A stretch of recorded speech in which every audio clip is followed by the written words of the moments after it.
It makes a lot of sense. Can be used similarly to a Lulu, but obviously isn't going to have the same sort of oomph in lane. We can be good into this Leona, and it's Lehens, right? Like, he pulls this one out. Buff, as you see, Kroko is heading down towards the bottom side of the map, is on a ward right now.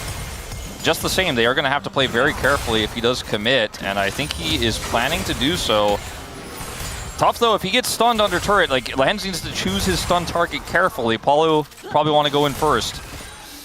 All right, let's see how this one is going to look. There's the stun onto the Zeri, who is moving. The Dazzle comes out, and now Paulo's in a bit of trouble, but it's still first blood over to the Silas. Here comes Gideon. He ran all the way from the top river, and he is here just on time to help secure this kill. Gideon going to pick it up and get right back to farming. Spending a lot of time against the tank.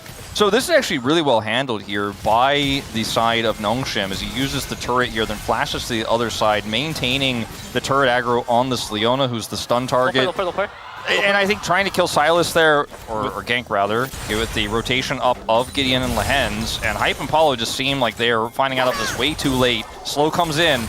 Yeah, Meganar almost here. He's not 6, but certainly Paulo in a bit of trouble. He doesn't have flash, so it's just an easy gank onto the Leona, as they're going to try to give this kill over to Gideon, probably. There you go. Gideon takes it down. Meanwhile, the dive down here, but they've got a Galio on their team, and Kroko's in a lot of trouble. Taunt is there, and Gio picks up the kill. And Gio able to utilize the turret again. Galio can actually show up at a moment's notice. Yeah. Look at how Gio plays this again through the turret. Extendo beam first, and then with the knock-up from the Galio, just cleans him up. The kill goes over to Gio. Were there any 3-2 Nongshim threats? I don't think so, right? I don't think so either. Because anyone who went for Nongshim was like, nah, they're a legend team. Like, they're going to win 3-2 or 3-1, or 3-1 or 3-0, right? Yeah. And then the bro predictors were kind of all over the place, just depending on, you know, just thinking about what the form of bro would actually be on the day. Azeri with Yuntals this early, still has a call to cash in into, I mean, Cassante trying to make something happen. Yeah, the Redemption hit him, and Morgan went into tower range with that all out. That's going to be the slow. We got a Vi coming up here. Morgan's in a lot of trouble. He did. Yep, there's the ult to come out. And, yeah, he's even going to flash here. Gideon has his flash, just follow flashes, picks up the kill. Makes it look easy. Situation, lose a lot of your health, get pushed out of lane. Says free reign on the map.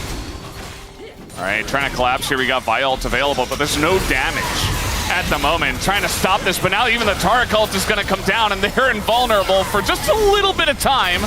No stun on Apollo. King gets in from behind. We got another TP coming in from the Galio, and down will go Paulo first.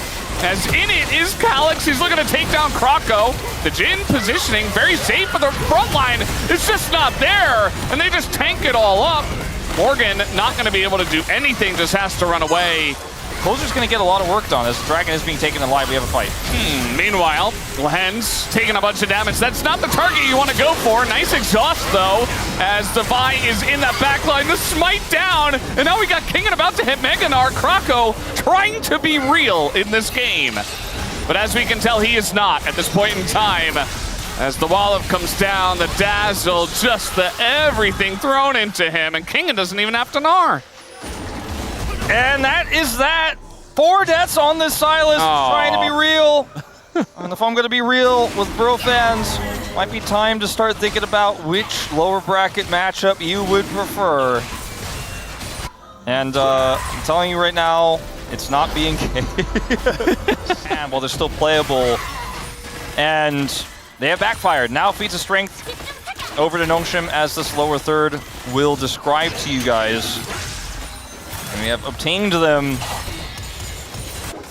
And, you know, it's Infernal Soul again.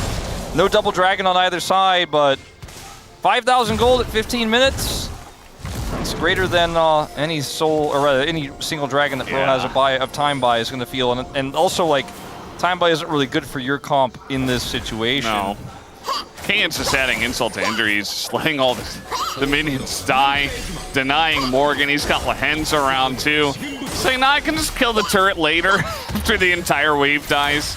Did like Nongshim are just the better team. I mean, this comp has a little bit of cooking in it. Well, not that much, as here's All right, Wild. we're going in. There's just no hope for Hype. He has to run away. Paulo is just free food. As the wallets are gigantic, they're just going to use this to crash in a mid. Don't even have to do anything pretty. All the other outer turrets are already dead. Yeah, just going to be an ult here from Hype for wave clear. Can they punish him? Yeah, I don't need to be very cautious about trying to fight Bro, that is. If you're a Bro fan hoping for a miracle here, I think it probably has to start with a big stall and time buy. Yep, in goes Chu. It's like, yeah, might as well. Here comes the turn, though. Baited on in, but now we got the redemption, we got the kill, we got the Taric ultimate. He is invulnerable, and he just flashes away. Rest of the team comes in, and the Vi goes extremely deep. Gideon looking to keep Hype around. He doesn't have his flash, and the ult gets dodged as well, at least by Gideon. Going back in now is everybody, but he just flashes out. Does Closer. Almost! They were so close to getting Jiu. They got his sums, but they didn't kill the Zeri. Fewer kills in this one. And the jungle gap is wide, as we have mentioned many a time. Helps that Gideon's been a part of 10 of 13 kills and has 6 of them. Yeah. So I just don't think he's going to get even a single target, and they do agree with me that trying to contest this Otacon is just simply going to be a certain death. And instead they'll opt to back away for a probable death with a defense and a scaling Cassiopeia. That's what they're going to try to bank their hopes on. The hopes of all Bro fans everywhere tonight. Finally they remembered at the right time when it mattered most, as in they go once again. The Vi and the Taric, very nice. Synergy does come in, and Closer doesn't even get a chance to play the game. When you got wallets this large, you just don't really take damage. And in goes King, and he's looking for that extra kill. The boomerang not quite gonna do it. Krako trying to stun his ally.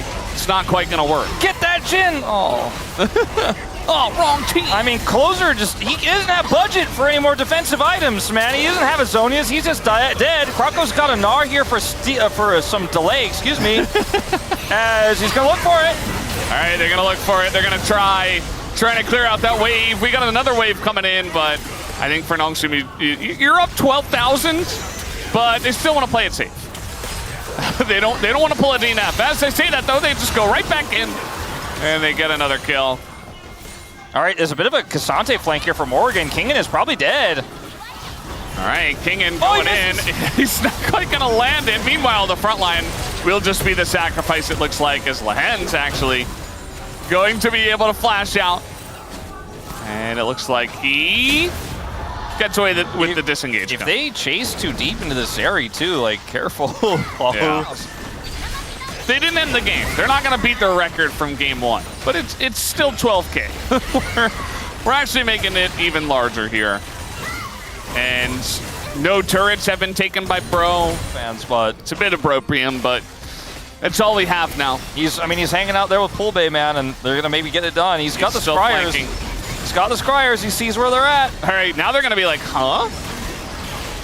And he's just going to end up joining the rest of the team. Has an angle. They're going to try to turn onto the Galio and not even look for the Baron. Calyx gets the taunt. They can't even take him down. They're not even going to get the Galio. And that's going to be the end of this game, guys. 15K the difference. And Nongshim will be moving up to the winner's bracket here at Play-Ins. Bro, they're on their last legs, starting from after this Nexus explodes. It just wasn't meant to be. 22-2 in the kills. Nongshim were just the better team tonight. Nongshim were the better team tonight. They get it done in 5. A messy series, to be sure. These were some of the best highlights from today's matchup. Which moment was your favorite? Let me know in the comment section below. This is OP, and I'll see you tomorrow. Take care.